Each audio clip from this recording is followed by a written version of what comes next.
trash is there. All right, buddy. I got everything set up for our interview today. That's today?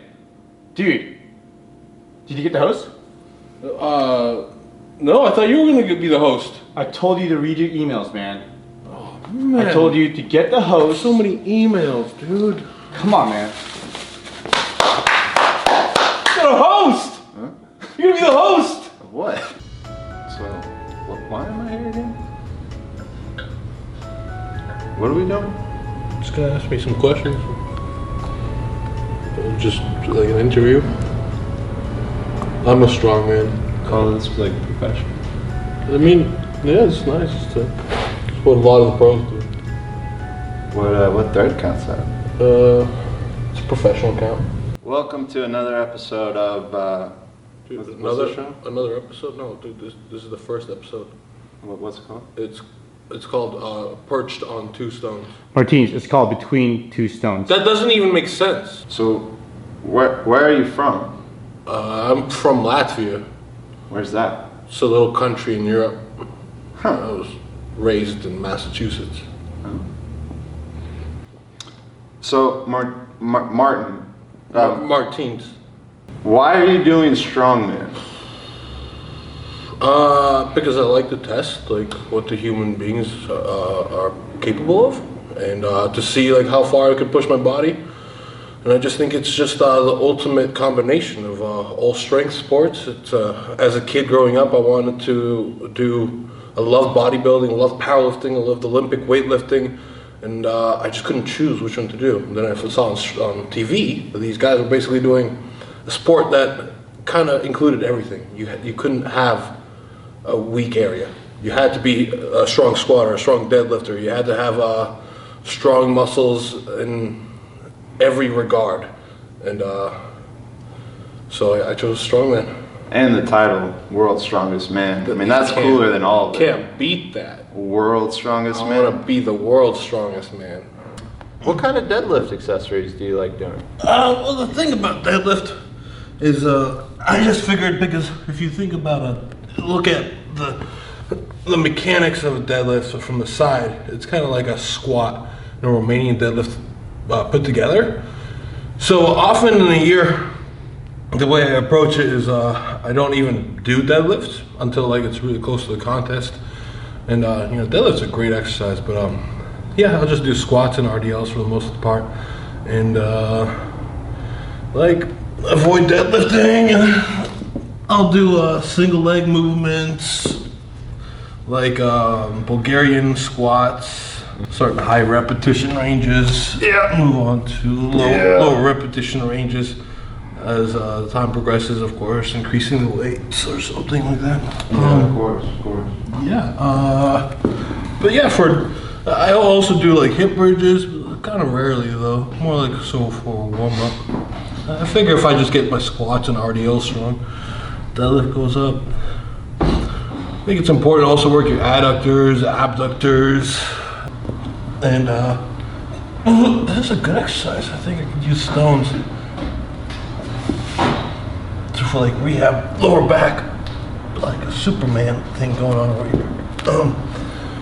But yeah, other accessories, bent over rows with like a pause on the sternum, really good.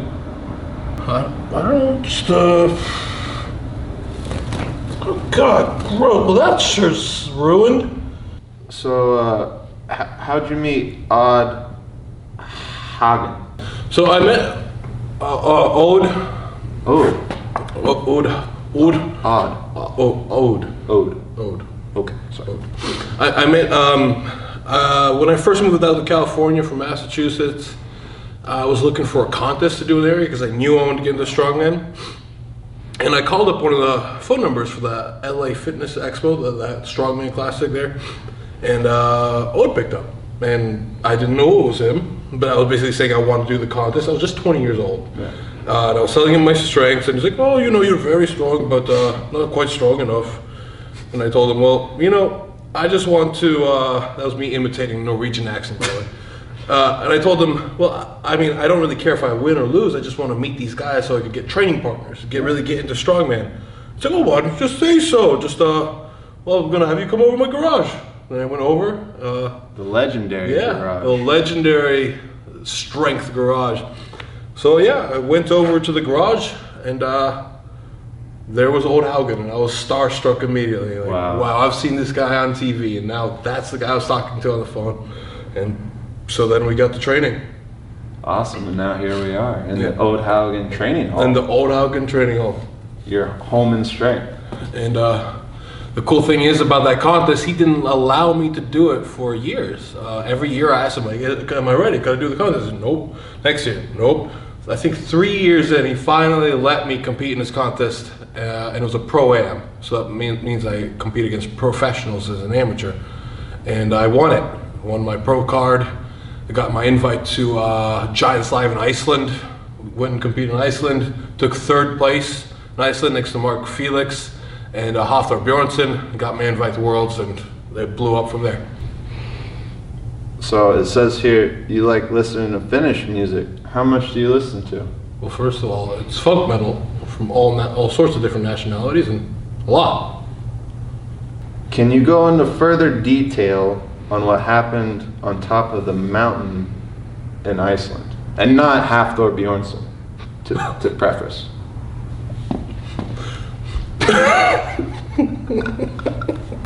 God, that's stupid. When I went to go compete there in Giants Live, they basically got us this Airbnb log cabin in the middle of this beautiful, basically the wilderness, a farm, and what looked like the backyard. In the backyard there was like this mountain that went up like a 45-degree grade, and then suddenly had a cliff.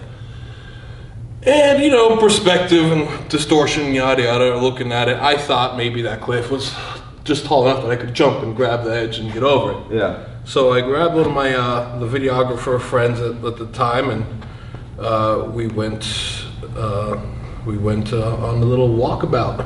Went to that mountain. It took almost 2 hours to get to the top of that. Quite high. Yeah. So when we finished that 45-degree grade, it turned out that cliff was like a 4 or 5 story building in terms of height. Jesus. So we had to basically rock climb, and I thought I was going to lose my life multiple times there. And there was no turning back halfway up. Yeah. Because you just can't really. You're already this far. We're already this far, and I also was more scared to go down than up. I think it's easier to go up when you're rock climbing.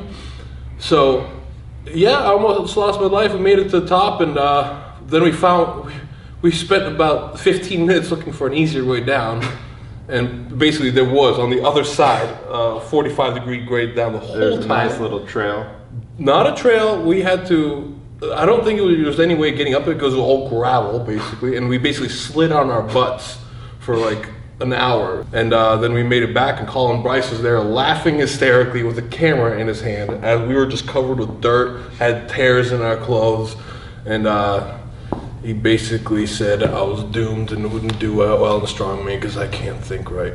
Is flat bench press necessary for strongman? Yeah, I'd say bench press, in general is very necessary for strongman. Oftentimes between sets, I'll sit and lay down and recover my energy. Just curious, what is your max bench? My max bench, it could be up to like 30 minutes. So when you're not training for a specific competition, what strongman motions do you focus on? My favorite is Atlas Stones. I think Atlas Stones is like a staple of strongman. Obviously. Most competitions have Atlas Stones, so I think they should be in practice more than any other. Well, they end with a lot of times it ends so with stones. You better be really a master of Atlas Stones if you want to be winning competitions. And they're fantastic in the sense that they combine so many motions. It's a squat, it's a deadlift, it could be even a press up on a box, it's a pec fly, it's a bicep curl, it's a row. I mean, there's not one muscle group that's not working in an Atlas Stone. Perfect exercise. So Martins, I've seen pictures of you with like longer hair. Why'd you cut that? We can just move. We'll move on. Next question. Take 5, everybody. Everybody take 5. So Mark, we're sorry about that. Still a bit tense on set. Can you and Brian Shaw do a collaboration? Who? Brian Shaw? Who? I don't understand. Who's that? Okay, we looked up Brian Shaw. He's a world's strongest man. Bald guy, big. Yeah. Beard? Yeah. Does that ring a bell? Okay. Yeah, I've seen him on the job. On the job, yeah. Who would win in a arm wrestling competition? Obviously, the truest, feat of strength between you and Brian Shaw.